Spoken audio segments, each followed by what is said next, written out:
Hello, folks. Nice to see you again. My name is Dustin Cormier, and welcome to How to Rock Astrology. We're continuing our series on interpreting the outer planets, particularly the stability and positive conductivity of an outer planet once you've discovered that it's significant in your chart. Look to our old series on significance in order to discover that. Now we're quantifying a planet using the classical Vedic schema that's given in tropical Vedic astrology, particularly from my teacher, Ryan Kirksack, whose teacher is Ernst Wilhelm. Nice to see you. Today in particular, we're talking about Graha Aspects. The Graha Aspects, how they relate in a direct way, the direct Graha Aspects to an outer planet. That's something we need to speak to. As well as, kind of more importantly, in a way, the direct Graha aspects of a Graha towards the Lord, which is carrying the outer planet energy. They're both important. They're basically kind of equal in importance, really. If an outer planet is being aspected by a planet, it helps us deal with the outer planet energy, but doesn't necessarily help the house lord. It helps. It's like a different plane of dealing with the outer planet energy, because the outer planet is a planet. It's not like Rahu and Ketu. It's not a point. It's a floating ball of gas or whatever it is. A ball of ice in Pluto's case. So, the outer planets do receive Graha aspects from the other Grahas. And benefic aspects aid in the capacity for us to assimilate the outer planet, no matter how the house lord is placed. Malefic aspects to an outer planet deter and make it harder for us to assimilate whatever is spoken of regarding the outer planet, no matter what its house lord and sign. You could have your house lord in a great sign. Let's consider if your outer planet, we'll use the same chart we've been using. Outer planets Uranus and Pluto in Virgo. If there is an aspect to Mercury, this is a different plane from the aspects to the outer planets themselves, which are residing in Virgo. So if you have only benefics aspecting those two outer planets, whatever's happening in Virgo is going to be easier to express the outer planet energy. For example, if Virgo is really badly placed, a whole bunch of gross crap will be happening. But the agenda of the outer planet has nothing to do with the material success and prosperity of that house lord, being Mercury. Does it? It's not even a part of the energy field. There's just another layer, another conception of the agenda of the outer planet that we're looking at there. And that agenda will be fulfilled easier no matter what the placement of the house lord in that case. Same thing with a direct malefic aspect to an outer planet. No matter how the house lord is placed, the house lord is going to be what it is. And the outer planet is always going to try to introduce a certain transcendental lesson, energy, vibration, even opportunities, things in the world. It will affect your material sphere. And it will affect how you deal with that planet. But again, the direct aspects to the outer planets modulate our assimilation of the lessons and the toughness of the lessons and the goodness of the lessons. Shows our karma with the outer planet. And not necessarily our karma with the house lord. Because if a Graha is aspecting the outer planet, it's not necessarily aspecting the house lord. So, there's two wavelengths of conception going on there. Let's get into it a little bit. Now, aspects generally are among the highest astrological influences we can see in a chart. This thing always gives me a bit of trouble. They're not essential to determining a planet's condition as the Lajitaadi Avastas, though. Those are the really big, important thing relating to the House Lord. Excuse me. And we're going to talk about how the outer planets don't deal with Lajitaadi Avastas because they are not part of the Panchatattvas, the 5-element system. So they don't have friends or enemies in the regular schema of dignity that the traditional classic 7 Vedic luminaries does. Grahas can influence an outer planet by direct... I wish this darn thing would go away. Whatever.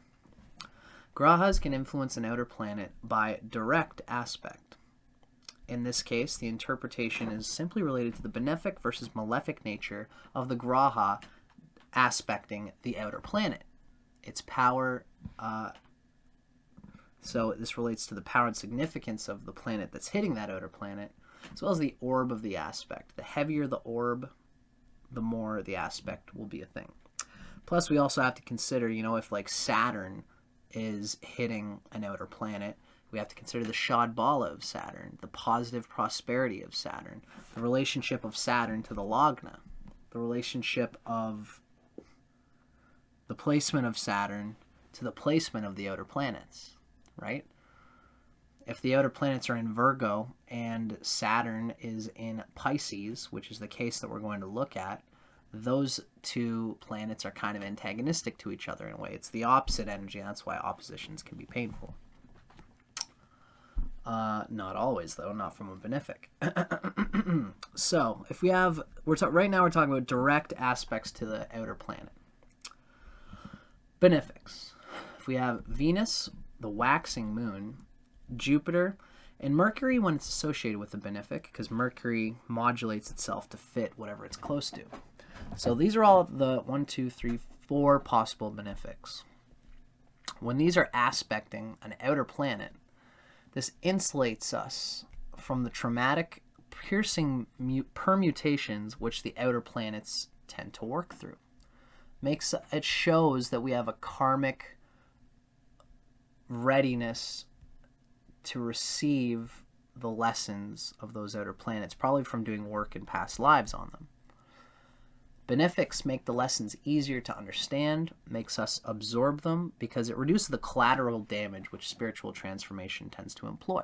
When you have Uranus and Neptune, when you have Uranus and Pluto together anywhere, they're going to cause a lot of chaotic energy, and if we have assimilated them well through the influence of benefics on them, then they are going to do their same lessons, and that benefic is going to help us understand why those lessons are important. If it's Venus, Venus knows how the person's self-fulfillment relates to what that outer planet is trying to teach us. And if Venus is enshrined to it, it telepathically knows that whatever this outer planet's teaching me is good for my fulfillment now and for the rest of my life and for my soul. So Venus can be a great trine for an outer planet, but any of these benefics are good in this way, especially if they have a strong orb, and if the benefic is strong in itself by Shad Bala and whatever else. Now, malefic influences directly towards an outer planet. From Sun, Mars, Saturn, waning moon, and Mercury when it's associated with a malefic. When these are in direct aspect to an outer planet, this tends to cause egoic, for the Sun, aggressively willful, Mars, traumatic, unconsciously dissonant, Saturn, emotional, waning moon, or mentally scattered or overwrought, Mercury, resistance in the psyche towards the transcendental lesson which the outer planet is trying to establish in its house. The malefic being in direct aspect to an outer planet shows that whatever the malefic relates to is going to enact itself in this way, in one of these, towards what the outer planet's agenda represents and means. It's going to, we're going to look at an aspect of Saturn to Uranus and Pluto. And Saturn adds trauma and unconsciously dissonant tones within that are in Saturn. Saturn takes us all through rigmaroles, and it's what helps us to stay alive. We go through these traumas, in order that, like, when we put our hand on the red stove, it's like if you have a heating element on a stove. If you put your hand on it, it's like, ow.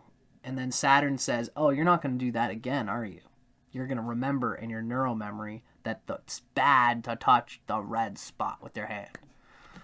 And if you have Saturn, which has these way lines of knowing in its neural memory that I'm not supposed to touch the red burner, like, let's say if you're trying to be a cook, and you have a desire to be a cook at some point in your life, but when you were like 4 years old, your mom told you don't touch the red spot, and then you touched it, and you're like, ow, oh my God, I'm never coming close to that red spot ever again. 10 years later, you're learning to cook, and your mom says, okay, put the frying pan on the red spot, and you're like, I don't want to go anywhere near that red spot. That's like Saturn obstructing the agenda of the outer planets to be a cook or to enliven whatever is the courageous cooking ploy that you're trying to do there. So, there's a richness that can come from an aspect like that, especially if Saturn's well placed in the chart, if it's meaningful in the chart, and if the lords have the strength within them to say, you know what? Despite my old neural memory of Saturn saying that I shouldn't, I've got this trauma saying that I shouldn't cook. There's things in my life which are supporting me, which are saying that I can cook. I do have the strength to learn how to cook, even though I have this traumatic inference, right? So Saturn directly hitting the outer planet, being the cook is learning the nature of the outer planet, okay? So that is to say that if we, for some reason, if you have Saturn opposite Uranus, let's take Uranus, which we are going to be looking at in a moment, because as we can see here, Saturn is opposite Uranus and Pluto. So when we see, in this case, the stove, the cooking is using Uranus. Charlie Sheen has a chaotic Uranus energy in his 4th house. And Saturn has said, don't touch your inner emotional fortification, your 4th house. Don't touch it, because you should be looking by authority at what the world is. You shouldn't be looking internally at yourself. You should not be finding what's good for you. You should be learning what the world is in the nature of the world for its own sake, not selfishly for your own sake. And Neptune, this is what I'm trying to get at, is that I've blended the houses in, but what I'm trying to say is that Saturn is your parent, or the trauma saying, don't touch the red spot. And the red spot is Uranus now, meaning learning to deal with chaos energy, learning to do with ecstatic intuitions, even intuitions of what you deeply want in yourself and in your life. It's a squirrely energy as regards to how you can learn moksha and express yourself in the 4th house in particular, but just in general for whatever Uranus represents. This ecstatic, intuitive energy. Saturn has said, don't do that. Don't put your hand on that intuitive energy, which means perhaps in Charlie Sheen's past life, maybe he had a pal who was dealing with some kind of mystical attitude or something like that, and his father or Saturn came along and said, don't be mystical. Don't use your intuition. Don't think about what's best for you except by some given schema, some Saturnian schema. Don't just feel intuitively on what you can give to the world. Now, 14 years later, Uranus is burping up and saying, hey, I actually do want to be able to control chaos. I want to conduct chaos and control it constructively. And Saturn says, no, you can't do that because you burnt your hand last time, right? With Uranus, what'll usually happen with Uranus opposite Saturn, Uranus is still there. That desire to cook is never going to leave.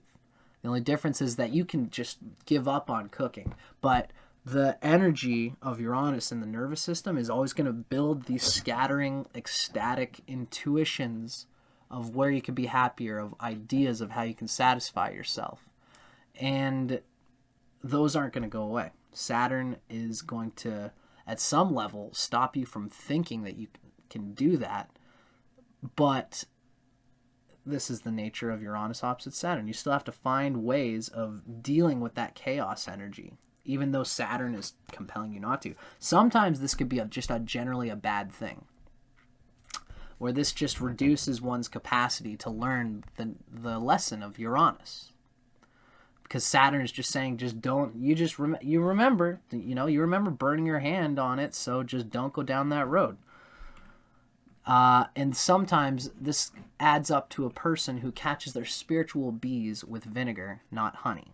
Bees are more attracted to honey than vinegar. They're more attracted to benefics. It's easier to learn the lessons of the outer planets if they are in aspect to benefic grahas, because then these benefics are connected to the fulfilling nature of the self, not the aspiring, traumatic, willful, aggressive energy of the self. Although, again, a positive placed malefic with an outer planet influence, they can be used constructively.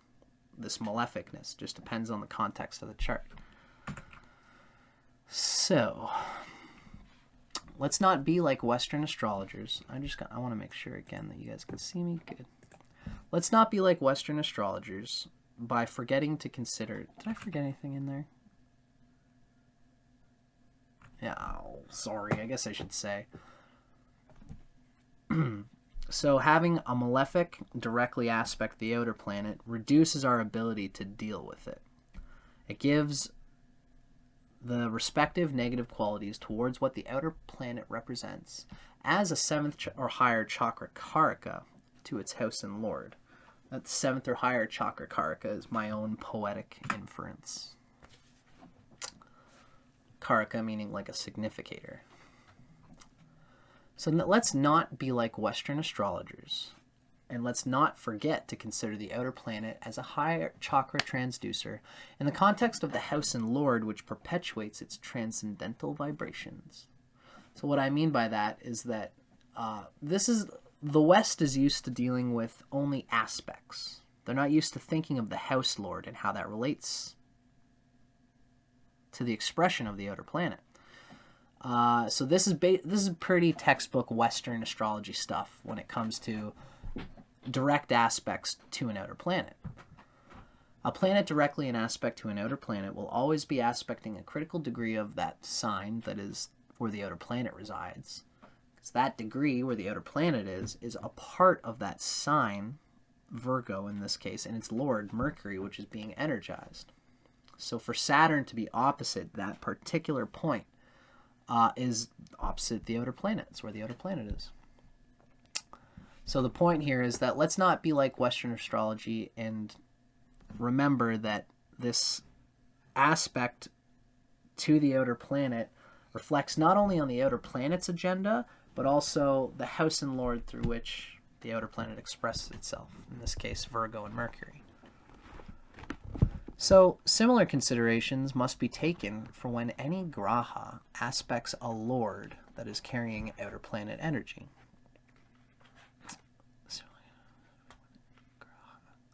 Aspects a lord. Oh, okay, so this is like, for example, if Uranus and Pluto are in Virgo. If anything, graha aspects Mercury in this case, we must consider how it will affect the roots of the lord it's aspecting. In this case, the house occupied by the outer planets. So if Saturn hits Mercury, we've got to think of Mercury carrying the 4th house, which is where those outer planets are. So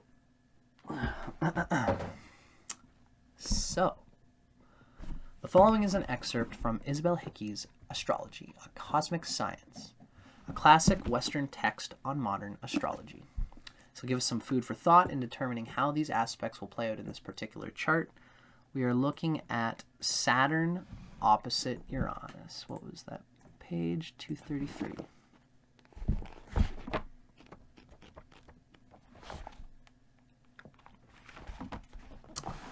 Okay, so we're looking at Saturn opposite Uranus, coming from Astrology, a Cosmic Science, the classic Western text.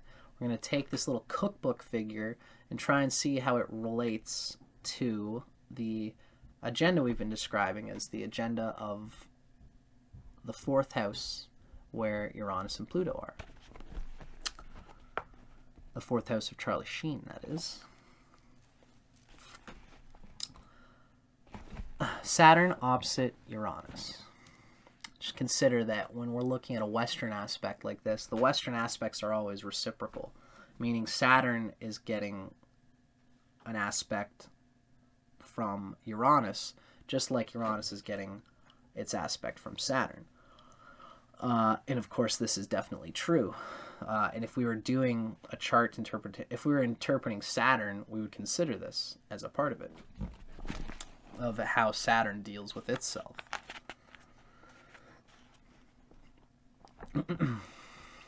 Saturn opposite Uranus. Partly selfishness and partly lack of practicability and common sense can cause difficulties. This is Uranus unsettling Saturn.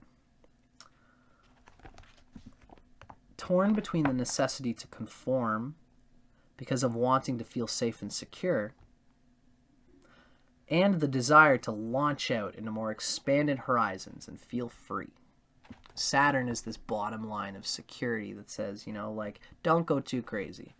Don't go so crazy with that cooking thing. Remember what happened last time when you burnt your hand, right?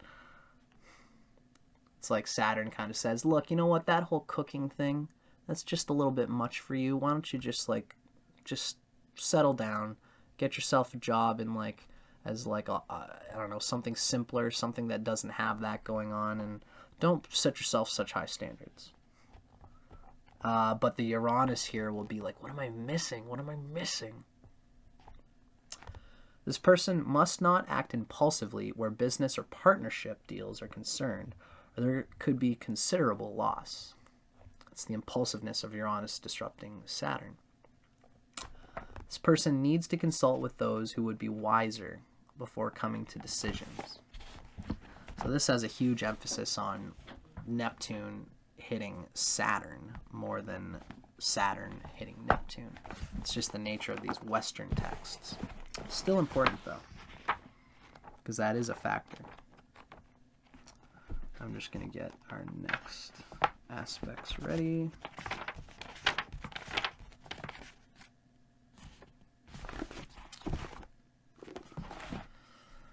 So we can see how that said more about Saturn than it did Uranus with these pesky Western texts. Again, this is written in the 60s, but we can see how this does give us the figure of Uranus being this ecstatic, crazy energy.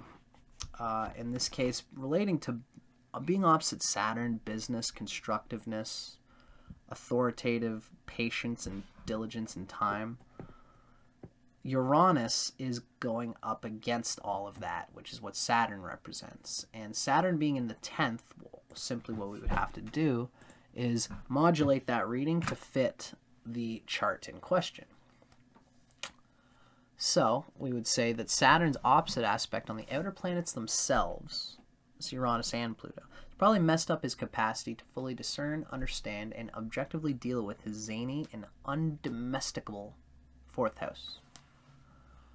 His father, his sense of culture, it's the 9th Lord Saturn. Remember, this is Gemini rising, and Aquarius is the 9th house. So Saturn is the 9th Lord, which is naturally has fatherly qualities. The 9th house emphasis adds more fatherly qualities, and it's in the 10th house, which adds even more. So I have a feeling that Charlie Sheen's father, Martin Sheen, really represented in deep ways this Saturn this authority pushing him to be out in the world and not to just be within his little cocoon of security at home.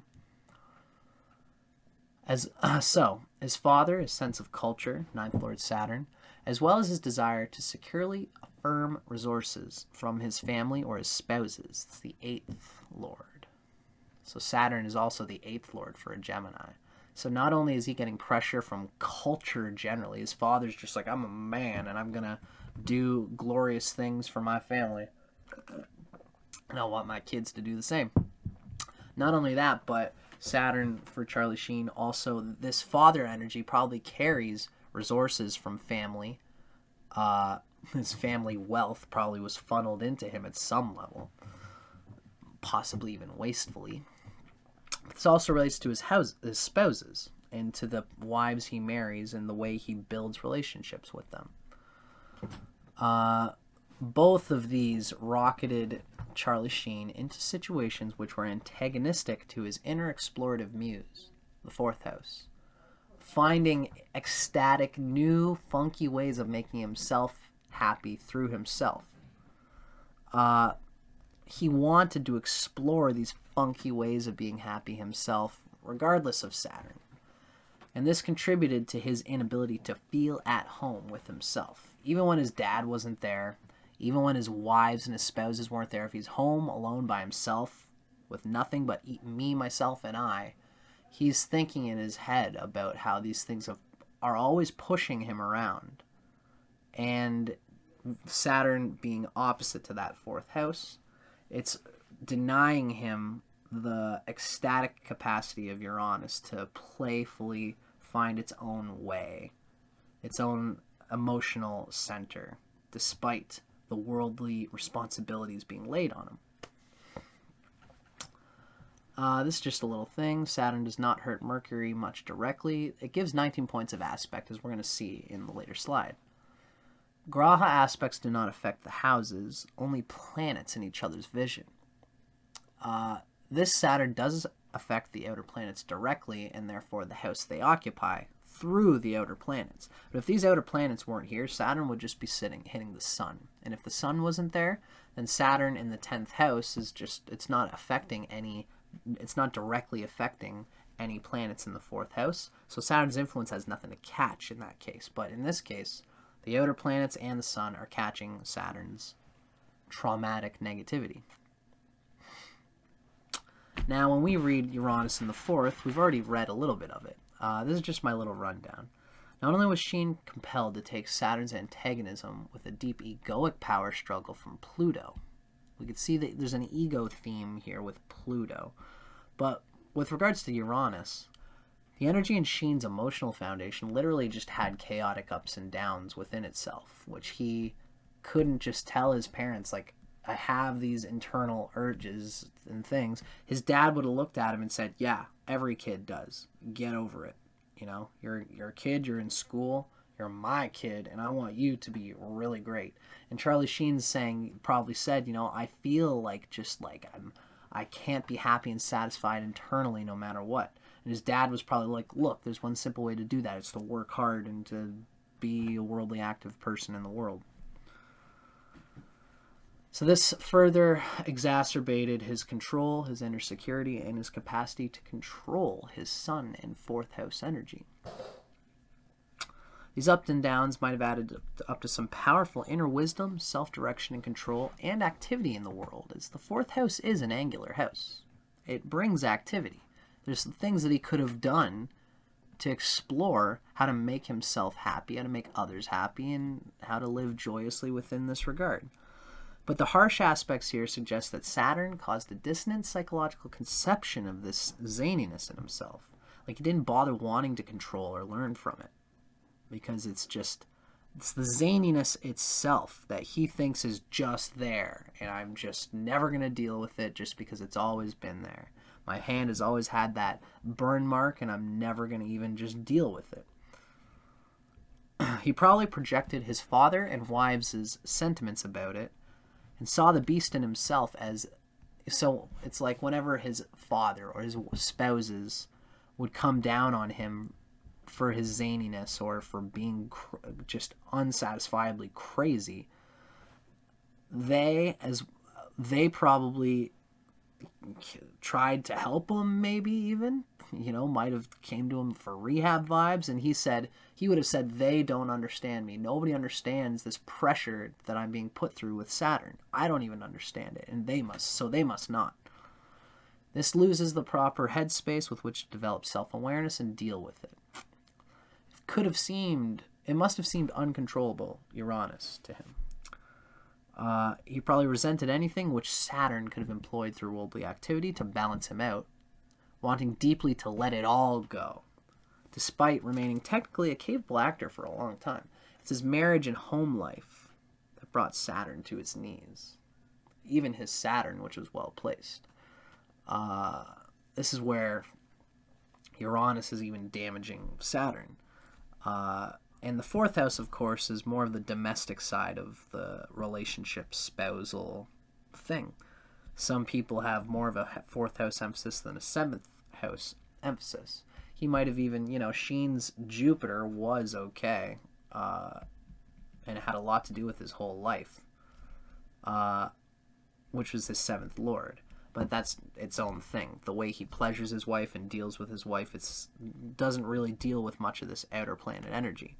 But it's the fourth house when, after he's connected with them, wined and dined them, brought them back home and said, so this is me. There's no social interaction. Now this is just me being me and you being you at home. They came down and they sat down, and Charlie Sheen was like, well, I can't do this. I'm not as comfortable as I thought. So, these are all things to consider with regards to the fourth house, but also just regards to dealing with Uranus in general. So that was Uranus, Saturn opposite Uranus. Now we're looking at Saturn opposite Pluto. Same thing. This is from Isabel Hickey's Cosmic Astrology, Astrology, a Cosmic Science. Saturn opposite Pluto. So now we're talking about Pluto. It's a little bit more of an egoic planet. Has a little bit more to do with deep undertows of one's capacity to deal with authority in the world, whether that's their own authority or the authority of others. Being an authority, winning. Charlie Sheen has this tattoo on his wrist that says winning, and he probably really tried to aggressively manipulate a sense that he is on top of things, that he is winning, and probably used his emotional fortifications of his drugs or his spouse or whatever he could get his hands on to aggressively feel in himself and in the mirror of those who see him that he is on top of things, that he's doing better than most, that he is a worthy, capable, valuable human being. These are all Pluto vibes, especially Pluto in the fourth house. Finding new definitions of how you can consider your internal frame of reference and self and happiness and transform within that. Pluto takes us into a deep chrysalis of egotism, smashes our heads against a table and says, bang, you have to stop being like this and you'll be much happier if you don't. Now, Pluto probably took Charlie Sheen through this rigmarole, but I think it was, in some ways, a lot of ways, Saturn being opposite Pluto. Again, there's a two-way thing. Pluto affected Saturn, but Saturn also affected Pluto. And Saturn will have squashed Pluto's capacity to feel like dealing with this egotism, this self-authority, is okay. It's something that you should be doing, and there's a consciousness that you can employ in order to realize how you are in relationship with the world's authority and how the world is in relationship to your personal authenticity and authority. These are the kind of things that Pluto would teach, and Saturn's 10th house activity probably frustrated that. He probably never gave himself the time to think about how his fourth house was pulling him around like this because of his activity in the world as an actor and as a person who's trying to get things going. Saturn in the 10th. So, Saturn opposite Pluto. This represents the necessity principle, Saturn, versus the principle of regeneration, Pluto. This is a difficult aspect which, when worked with, can serve as the impetus to build a strong character. And there can be said that there's some strong character in Charlie Sheen. Again, from everything that we've seen, it's debatable as to how fully this strength of character... Is it strength of character, or is it like neurotic trauma, neurotic undigested trauma coming through with egotistical stubbornness? Which one is the strength of character, right? With such a case, there are karmic conditions involving partnerships, which, when not handled rightly, can seriously affect the happiness of the individual, because Saturn has a lot to do with how we can stably commune with partners, business relationships, and everything. Only by sticking to it and handling the other person with love and understanding can Charlie Sheen find peace. This is just the nature of Saturn opposite Pluto. To walk out on serious karmic conditions would mean that the problem would just have to be faced and dealt with through another individual, because it's these internal complications that he's looking to do.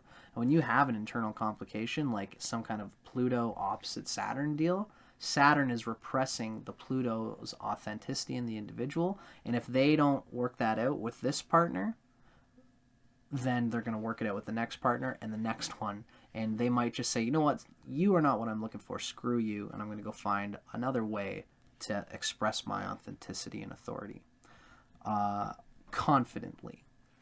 And they might just spin until they eventually, A, find a person who can deal with exactly the right barrier between too much and too little self-authenticity.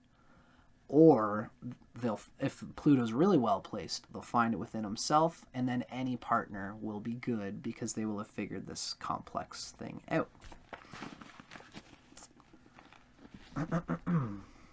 It would be well to remember that the seemingly difficult treatment being received was once being meted out. This is something that she's saying here, is the karmic disposition of this character. The seemingly difficult treatment that they're receiving, they once gave out to other people. Which means that Charlie Sheen might perceive that the world is not allowing them the space to be authentic. But there's probably a time when he was the 10th house telling someone else's 4th house not to be authentic in the same Pluto thing, and now it's like coming back around. As in other tension aspects, it is well to follow Saturn. The urge to dissolve and bring death to conditions must be replaced with patience, hard work, and understanding. Ironically, as you know, this Saturn, Pluto is wiping out Saturn, and Saturn is wiping out Pluto. And the Saturn is such an important part of the chart. It's really needed in order to get a grip on what this Pluto wants to do. And at first, in order for Saturn to teach Pluto that, there's going to be a lot of crap. And it's really up to the house lord of Pluto to define whether Pluto can take the hits from Saturn and Saturn can take the hits from Pluto, and for Saturn to still build itself up in a way that it can understand and deal with these Plutonian energies coming through, because it's only going to come through with a bit of Saturn. Being opposition really kind of can suck sometimes with these kind of big outer planet vibes, you know? As in all oppositions, there is awareness, but this time on a large scale. When the individual has conquered the dark side of himself, Pluto, he can then teach Saturn, others, to turn on the light. When the individual has conquered the dark side of himself, Pluto, he can then teach Saturn, others, to turn on the light. Saturn being like the great teacher in this respect. And it's true that a person could very logically and greatly deal with Plutonian elements if this Saturn thing works out. But in general, this is giving Pluto, Saturn here is giving Pluto a hard time with its 4th house. And Saturn here could eventually be helped and aided. Pluto could eventually be helped and aided by Saturn's grounding stricture. It's probably not going to happen right away early in the life, and it's debatable, it's questionable whether it would at all. What it really comes down to is the strength of Saturn to get through its thing, and the strength of Pluto's house and lord, Mercury, to stabilize itself and get what it needs in order to deal with the egotism and internal mob gangster fluctuations occurring in the soul. Mercury is going to be needed because that's the ground that Pluto is standing on in order to disseminate these feelings, to express them, and to get a grip on Pluto's agenda as the fourth lord. So this whole thing is basically saying the same thing that we did in the first thing. Pluto in fourth shows a desire to retain one's own power over oneself. I want to be in control of my dignity, my power, my root in my life, the emotional fourth house root. Excuse me. Now, when Sheen's father, Saturn as ninth lord, compelled him to act and do well in life, Sheen probably resented the influence of the world pushing him around, even if his father's intentions were good. Everyone has a different relationship with their father, you know? Even the resources and shared monetary ventures of his father and his wives, Saturn as the eighth lord, probably had the same effect. Oh, the world has dumped me into this relationship with this woman who has these responsibilities and this money, and I have to do something with it, and now I'm wedded to this person, and why do I not get the space to do what I want to do, kind of thing. Sheen perceived it as a threat to his own inner foundation, which is silly. He should have just read into Saturn's 10th house responsibilities for what they were. But Pluto badly aspected causes egoic mob distortions of a deep caliber due to insecure feelings of incapacity, in this case, emotionally. I don't think I'll ever feel well enough to deal with these worldly activities, but Saturn has a way of pulling you into it. And, you know, in this case, it's just like, he shouldn't have perceived the worldly activities as a threat to his inner foundation. If his fourth house was good, the fourth house and 10th are deeply interrelated. So if his fourth house was good, he could have done his 10th house things and there would have been no problem. But there's an internal thing that says, I'm being pushed around. It's an internal subjective experience. That has nothing to do with his reality. So a positively aspected Pluto could have taken these lessons and made lemonade with them, right? If Venus was trine Pluto in this situation, even if it was trine Saturn, you know, although that would have been a kind of a different thing. But if Venus was trine this Pluto, Pluto could have seen that even though I'm going into these worldly activities and it's tough and my emotional self is feeling drained and taken advantage of, for some reason, the struggle of my emotional inner turmoils to get through this feels like part of what my soul needs in order to feel fulfilled. That would be if Venus was trine Pluto. I feel like this is an opportunity to build on my personal authenticity and authority in the world. Venus would see that, and even the antagonism of Saturn and Pluto could be taken in a positive sense. But right now, this Pluto has no benefic aspects to it. All it has is the negative aspect from Saturn and whatever it can stabilize itself through in terms of the house lord Mercury. And if it's not finding a constant emotional fortification through Mercury, then it's going to be hard to feel like he's building on something. So, that would be making lemonade out of the lemons. But Sheen was evidently worse for the wear from Pluto's influence here.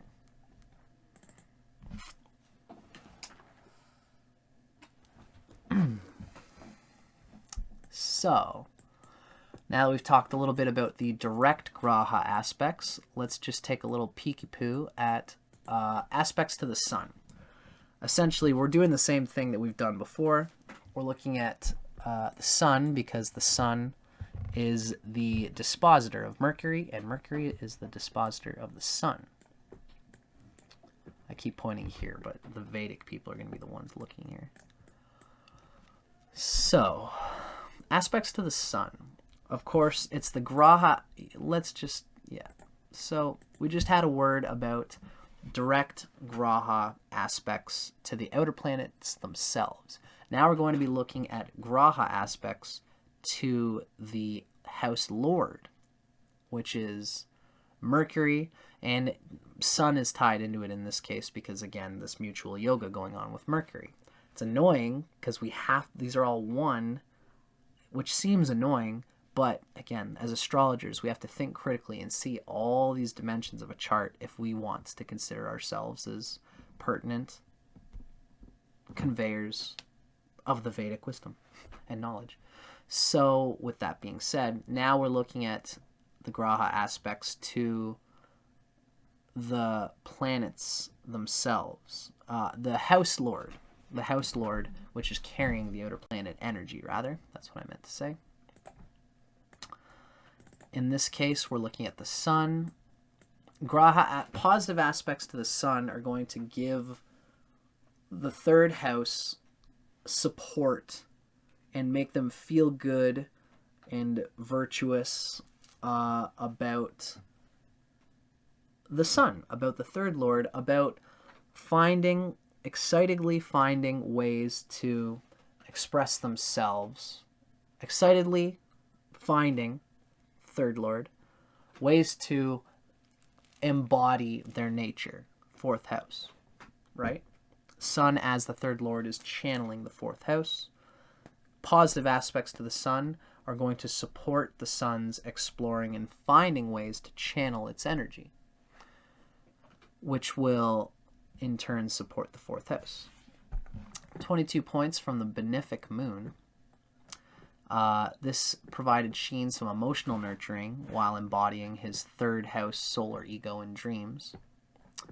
My little note says to consider Ishta and Kashta. That has to do with the moon. Okay, so Ishta and Kashta, it's something to consider. It is, Ishta is how much positivity a positive planet can share. Kashta is how much negativity a malefic planet can share.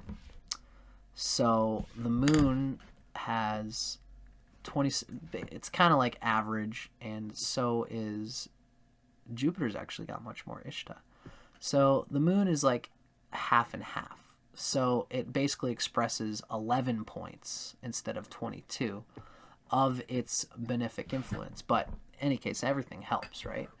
The moon gave his Sun a little bit of extra coddling, which would have been good in this case to the Sun. Mom must have given Charlie Sheen some help. These 28 points from Jupiter are probably even heavier because Jupiter is at like 42 Ishta. So Jupiter shares much of its 28 points. I don't know, probably like fucking 22 or something like that. This aligned Sheen's egoic drive with a sense of role, performance, skill, expression, and accomplishment. These are the things that Jupiter does. It's self-expression, which is enjoyment for its own sake. These likely served to help reduce the damage of Saturn to Sheen's Sun, because essentially Saturn is the only negative aspect, but it's a big one. It's 55 points. Is that right? Sorry, it's 51 points. So it's actually got more positive than negative. Oh, it looks like I switched these around. I see. This is supposed to say 51 points total. Bummer. Sucks to be Charlie Sheen. So together, these have 51 points of benefic influence to the Sun. So same thing, we consider Saturn. Saturn's about half and half as well. So, this 55 points is probably closer to like 25 or 6 or 7-ish points. Still a nasty ding, as we'll see here, as well as in the Lajitaadi Avastas. Now, this is a direct opposition aspect, because this we can see Saturn is directly opposite that Sun. It's just crushing. The 8th and 9th Lord Saturn, because because this is something we could consider, you know. Even for Jupiter, we could consider that Jupiter rules the 7th and 10th, and this 7th and 10th Lord Jupiter would help the sun through what it does. Saturn is going to negate the sun through what Saturn represents, by planet, but also by house lord. So the 8th and 9th Lord Saturn likely propelled Sheen towards, again, I just want to check, yes. It's likely propelled Sheen towards worldly activity and accomplishment, it's the 10th house, through his father and culture and spouses and monetary investments, etc. 8th and 9th. Even though Sheen was perhaps secretly more interested in some ways in expressing his inner drive and power through real estate, a domesticated home life, and disciplining and experiencing for himself his emotions. Sun in the 4th. Saturn's traumatic pressure, his father, ? May have squashed his natural sense of inner validation, although this Saturn surely must have helped him climb the ladder of success in Hollywood. I mean, this is just the way sometimes these things are. This is part of what Charlie Sheen is, you know? He has a well-placed Saturn, from what we can tell. You know, like Saturn has great benefic influences to it. Not so great by Ishta Subha Subdig, but anyway, I digress. This Saturn is in the 10th house, which says a lot of good things about it. So, you know, it helped him climb the ladder of success in Hollywood, but at a price to hugely important parts of his chart, which is Sun, Uranus, Pluto, and Virgo in the 4th house. So all in all, the benefic and malefic aspects are about even here, although Saturn exacerbates that Sun no matter what. Periods of Saturn influence, like by Dasha, etc., would be extra harsh. If he experiences like Sun Mahadasha with Saturn Subdasha, Antardasha, he could get really crushed. Any Saturn influence would probably crush his Sun in this particular way. You know, even if he was in like a Mercury Dasha, no, that would always influence the Sun. Let's say if he was in like a Saturn Dasha, and so he's not caring about the Sun as much, he's just learning about Saturn. It's a good and important thing, and he would do well in his life. It'd be nice to just even examine what his dashas were. When did he get famous? It might have been in a Saturn Dasha. But when he did, he would have gotten up somewhere, and then maybe later on his like Sun Dasha came up. Is that the right order? Probably not. Possibly. The Sun Dasha might have came up, and he would have, like, this has to do with his marriage and all these other things. I digress. So the Graha aspects to the Sun are kind of come out even. Although in Jupiter periods it'd be better, and benefic in Moon dashas his Sun would be doing better, but in Saturn periods his Sun would really be over encumbered by Saturn. And yeah, this is looks a little something like this. It's our friend Charlie Sheen figuring out what he's got to do for stimulation and whatever he wants to do in order to deal with the world and his own emotional fluctuations. Now, aspects to Mercury. You can see here that there's a few more points from Mercury. We get more positive than negative in this case. It looks pretty good. So he's got more benefic activity than negative activity. And let me just...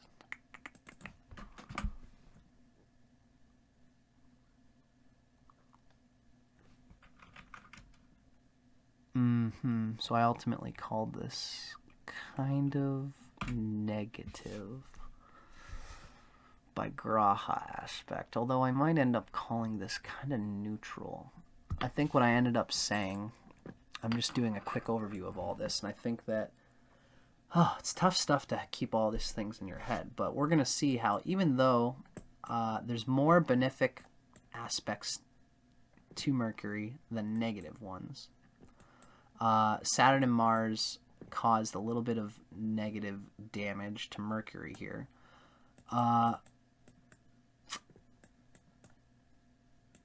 Just by the nature of these by the nature of the benefics and the malefics, there's more benefic influence here, which is a good thing.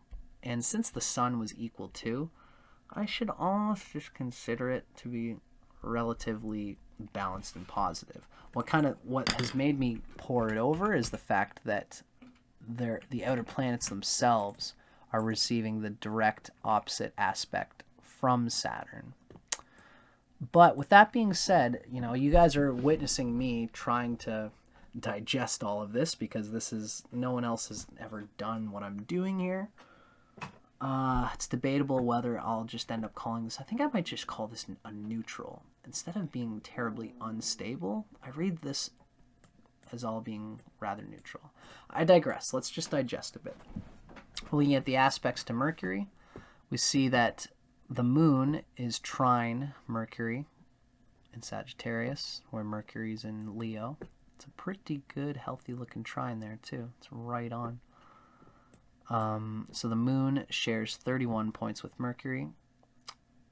Jupiter is also somewhat sort of in... Jupiter has trines, and Jupiter's trines go much deeper. So even though this is only like a sextile, Jupiter is sharing 13 points out of 60. So basically, this is the same aspects that we got from before.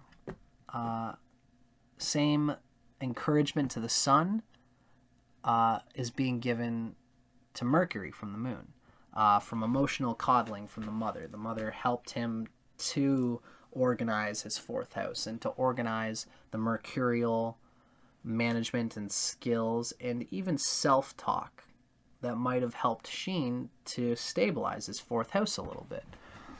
Or at least he would have wanted that. Maybe he got it from friends. He might not have gotten it from his mother per se, due to the wonkiness of this fourth house. Mercury also receives 13 points from Jupiter. It has high Ishta. This is still a pretty small scale. It adds some benefic support through self-interest and skill in his art. Jupiter does. Jupiter adds to Mercury's capacity to express, gives it the freedom to sense that its expression is natural, and by expressing, it relates linguistically to itself, and therefore Charlie Sheen learns a bit about itself, learns to figure himself out, because Mercury, the fourth lord, has that aspect. So these helped Mercury more than the malefics hindered it. This says something about Sheen's capacity to get wives, houses, real estate, family and friend foundations, emotional support when he needed it. These are all fourth house things. Whether he could, keep those things is another question. But he did get, some positive emotional foundations in his life, extraneously. Now we're looking at... we received 8 points from Mars, which is kind of basically peanuts, This is sort of like an eighth. It's the last remnants probably of its 8th house aspect. Because Mars has a 4th house, a 7th house, and an 8th house aspect. And that must just be what's going on there. So Mars gives 8 points. Mars has half and half on Ishtakasha. It's only 4 points, so it's not very much. But it adds up.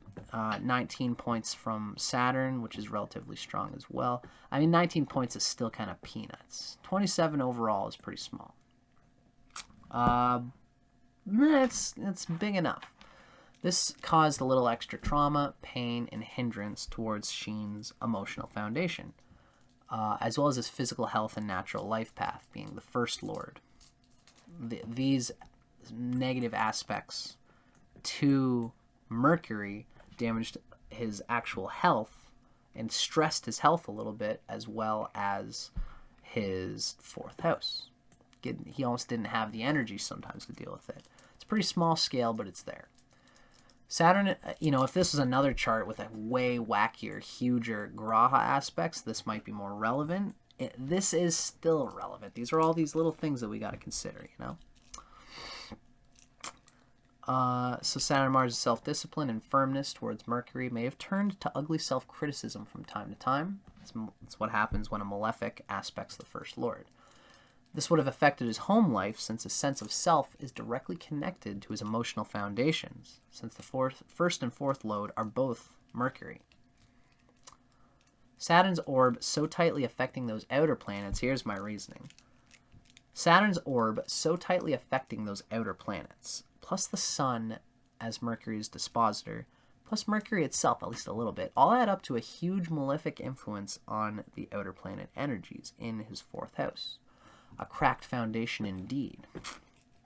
I'm just thinking about the fact that we don't seem to be thinking about the fact that, these outer planets are receiving aspects from, I believe it was the Moon and Jupiter. Basically, since these are so directly conjunct the Sun, it's probably similar to what the Sun got. So, some of these aspects will change when we get to the Lajitaadi Avastas. This is just one layer of the chart. So, Sheen did have fun at home, parties. It's probably making noise.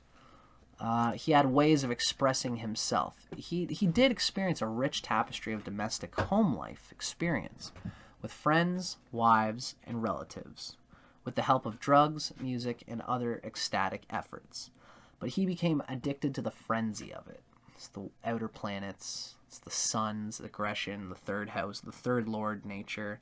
The third lord just has such an open door for its aggressive, stimulating energy in those outer planets and the frenzy that they can bring. At home, the security of a home, the feeling of being wildly pulled on a roller coaster, and the comfort and security of an enclosed space, this kind of became Sheen's crutch. It's like Saturn only gave him, it's like Saturn narrowed his capacity to express this desire of his to have fun at home with family and what have you. Probably felt like, what's the point of this fun stuff when I've got work to do, from the Saturn aspect, and a little bit from the Mars too. Again, that's more directly on the outer planets themselves. Now, we really have to consider that the Moon and Jupiter, again, are aspecting these outer planets as well. Probably about as much. It's a half and half give from the Moon and Jupiter. So we could look to how the Moon and Jupiter are aspecting Uranus and Pluto as well. I just want to take a quick peek, like for example, Moon trine Uranus. When the Moon is trine Uranus, it gives original in ideas and concepts, keen intuition and alert mind, interested in progressive movements, genius, inventive, inspirational, and creative type of person. Would have an unusual life with many varied experiences, and these experiences probably built on him. So the Moon gave Uranus some experience in order to deal with this fourth house, in order to learn what is it that makes me happy. Although whether it could really cinch it is another question. It would have helped for sure. In the same way that Saturn harmed the outer planets, that Moon would have helped a little bit. We could probably say the same thing for Jupiter. Jupiter being trine Uranus, it's a fortunate aspect from the worldly point of view. It gives an unusual life filled with unexpected and out of the ordinary happenings, just like the Moon did. In the trine, things happen without the individual having to do anything about it, and they learn about themselves through that. So finances are not a problem with this aspect, though the wrong inner attitude toward money can make a multi-millionaire a pauper. Has truly religious outlook? Ugh, I don't know about that. Although maybe he has a weird quasi-religiosity.